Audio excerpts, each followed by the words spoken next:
Media पर इस वक्त ये बात वायरल हो रहा है कि इस देश के अंदर दो कानून हैं, एक मुसलमानों के लिए, एक अदर के लिए। सेक्शन 19(1) के ए पैरा में साफ साफ लिखा हुआ है कि भारतीय संविधान के हिसाब से सबको अभिव्यक्ति की आज़ादी है, अपनी बात रखने की, और एक बात और, शेरो शायरी करने की भी आज़ादी है। आप मात्र संविधान का पहला पन्ना पढ़ेंगे, प्रस्तावना, तो प्रस्तावना में ही ये व्यवस्था है कि जो है किसी भी व्यक्ति को जाति, धर्म, लिंग के आधार पे विभेद नहीं किया जाएगा। सरकार जो कर रही है इस तरीके से कार्रवाई नहीं करनी चाहिए, सोच समझ के करना चाहिए कि पहले उसको रिव्यू करके भाई क्या किया है समझ के, ये नहीं कि एकदम से किसी पे भी आप बुलडोजर फेर दे, किसी पे भी वो कर दे।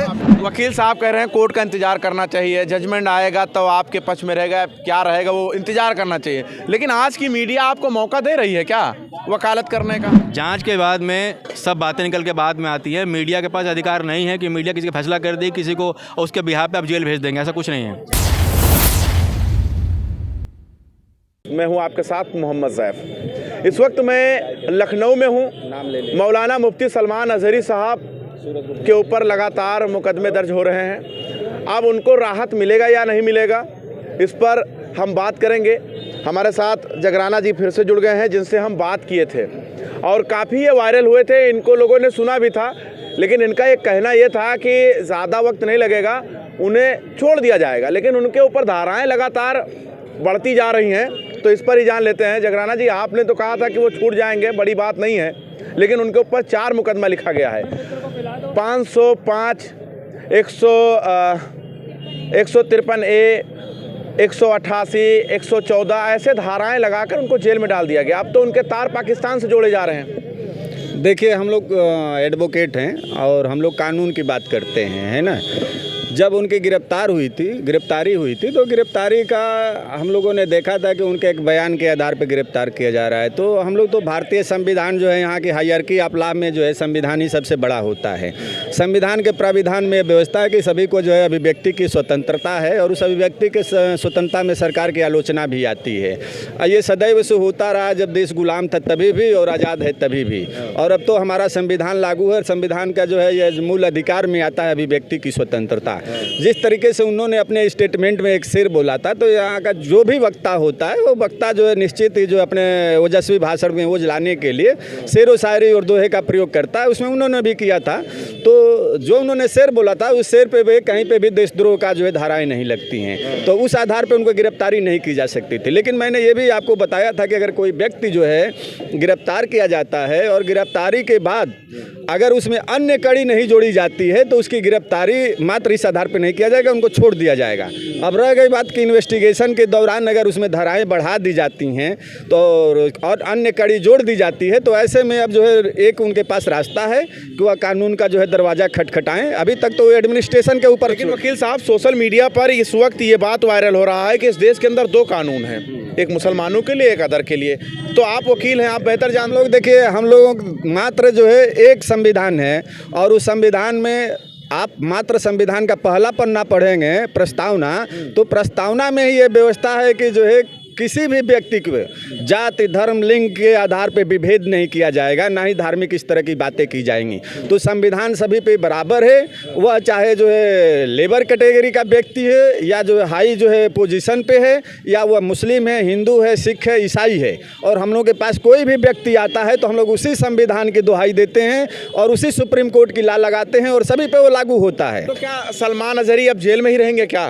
नहीं, देखिए, सलमान अजहरी की जो जहाँ तक बात है, तो अगर कोई व्यक्ति उनके पीछे पड़ा है, ठीक है, कौन पड़ा हो सकता है? आपको क्या लग रहा है? देखिए, हम लोग लगता नहीं, हम लोग किसी पे अंदाज नहीं लगाते, नहीं हम लोग किसी सरकार को वो करते हैं। हम लोग तो डेली सरकार के ही जो है नीतियों के खिलाफ हम लोग आते हैं। कोई भी व्यक्ति पीड़ित होता है तो हम लोग सरकार की देखते हैं कि यहाँ पे नीति गड़बड़ है या कोई त्रुटि गड़बड़ है, तो उसको लेकर के हम लोग संविधान के तहत जाते हैं, उसको न्याय जो है दिलाते हैं। अब रह गई बात जो है मुफ्ती साहब के जो है विवेचना का विषय में, अगर उनकी विवेचना गलत हो रही है तो अब जो है निश्चित हम जो है उनको कहेंगे कि वह व्यक्ति जो है अब जो है न्यायालय के दरवाज़ा खटखटाएं और वहाँ से जो है न्याय की आशा लगाएं। जब कोई प्रशासनिक आधार पे कोई प्रशासन जो है या शासन जो है अगर जो है उनके साथ जो है अन्याय करता है, तो इस देश में कोई भी व्यक्ति हो, आप देखते हैं कि भूतपूर्व प्रधानमंत्री होते हैं, गिरफ्तार होंगे चाहे होंगे, तो वो भी कहते हैं कि हमको जो है न्यायपालिका पे भरोसा है। तो मुफ्ती साहब को भी, चाहे आप आम व्यक्ति को भी या मुसलमानों को भी, इस देश में हम आह्वान करते हैं कि मुसलमान भी हो तो ये ना समझे कि उसके साथ जो है यहाँ पर जो है वो होगा, असमानता होगी। उनके लिए भी संविधान एक है, उनका भी देश एक है, और उनकी भी जो है खून पसीना इस देश की आज़ादी की लड़ाई में लड़ा है। इस देश की विकास में उनका भी योगदान है और उनके लिए भी न्यायपालिका समान है। कुछ लोग हो सकते हैं, ऐसे में हम लोग जो है सभी लोग इस देश में हिंदू, मुस्लिम, ईसाई, जैन जो भी लोग हैं, हम लोग मिल करके भाईचारे की तरह रहते हैं। और हम आज भी जो है सभी से आह्वान करेंगे कि जो है कुछ दिनों की बात होती है ना। अगर कहीं से भी सरकार को गलत लगा है तो इन्वेस्टिगेशन में अगर कहीं कुछ आया है। चुनाव से पहले इस तरह की कार्रवाई एक समुदाय को लेकर, एक विशेष धर्म गुरु को लेकर ऐसी कार्रवाई, ऐसा नहीं लग रहा है कि ये चुनाव जो है 2024 का हिंदू बनाम मुसलमान कराया जा रहा है? देखिए, कहने को कह भी सकते हैं, और जो ये सब जो आपने कहा कि जैसे कि इसमें इसके पीछे राजनीतिक मंशा है, तो देखिए राजनीतिक मंशा के, देखिए निष्पक्ष बात है, राजनीतिक मंशा दोनों तरफ से हैं जो है।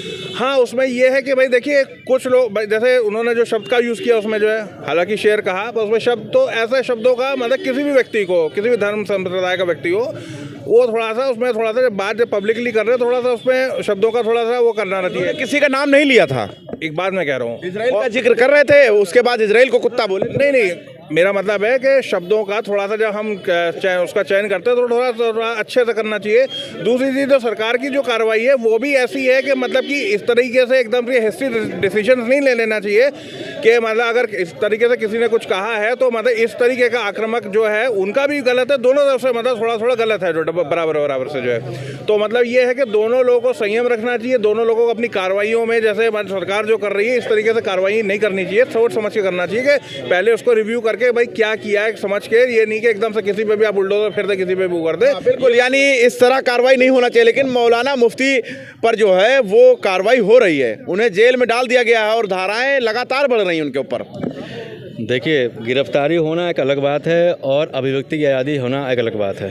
सेक्शन 19(1) के ए पैरा में साफ साफ लिखा हुआ है कि भारतीय संविधान के हिसाब से सबको अभिव्यक्ति की आज़ादी है, अपनी बात रखने की, और एक बात और, शेरो शायरी करने की भी आज़ादी है, साफ साफ लिखा हुआ है। अच्छा, शेरो शायरी की आज़ादी है? शेरो शायरी आप कर सकते हैं, कविताएँ पढ़ सकते हैं, ठीक है, प्रवचन सुना सकते हैं, लेकिन सारी बात ये कहने की है कि अगर उनको गिरफ्तार किया गया है तो इसके पहले क्या पता कुछ और उनके मसौदे रहे हों जिसके गिरफ्तार किया गया हो। क्योंकि सुनने में तो ये भी आ रहा है कि सोशल मीडिया के माध्यम से उन्होंने कुछ और भड़काऊ भाषण कहीं दिए हैं, इसीलिए उनको गुजरात की एसटीएफ उठाया है, महाराष्ट्र में आकर के। बाकी जांच का विषय है, और जांच हम लोग, देखिए हम लोग विधि के जानकार हैं, तो हम लोग कोई ये बात करेंगे तो विधि की बात करेंगे। इसके आपको लगता है मुश्किलें ऐसे ही बढ़ी रहेंगी या वो बाहर आ जाएंगे? देखिए, कानूनी प्रक्रिया में कानून अपना काम करेगा, बोलने वाले अपना काम करेंगे, जो सही है वो सही रहेगा। आज आपको लग रहा है कि आपको वकालत करने का मौका मिल रहा है इस सरकार में? हमें ये सवाल का जवाब दे दीजिए। मौका मिल रहा है आपको वकालत करने का? मीडिया पहले से डिसीजन दे रही है।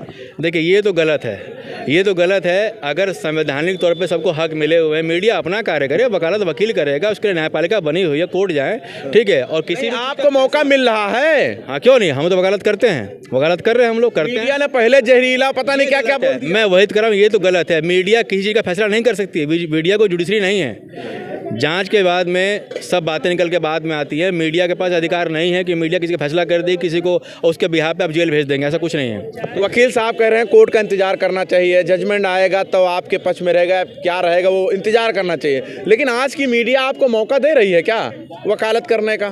देखिए, ऐसा है कि अतिरेक है, सभी चीज़ का एक समय होता है। मीडिया अब अतिरेक कर रही है, उसको नहीं करना चाहिए।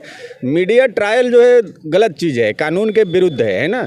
जो न्यायालय आर्डर करे उस आर्डर के हिसाब से इनको करना चाहिए। कोई भी व्यक्ति किसी पे आरोप लगाता है तो वह आरोप होता है, बाकी न्यायालय उसमें देखती है कि क्या गलत है क्या सही है। रह गई बात अजहरी की, तो अजहरी को जो है प्रशासन तंग कर रहा है, और ऐसे अगर तंग कर रहा है तो अब इनको न्यायपालिका का दरवाज़ा खटखटाना चाहिए और बहुत समय नहीं लगेगा, ये जो है बेल आउट हो जाएंगे। चलिए, शुक्रिया। तो देखिए, मैं चर्चा कर रहा था मौलाना मुफ्ती सलमान अजहरी पर, और जो सवाल थे आपके जहन में उसका जवाब लेने की कोशिश कर रहे थे। अब आपकी क्या राय है कमेंट बॉक्स में बता दीजिएगा।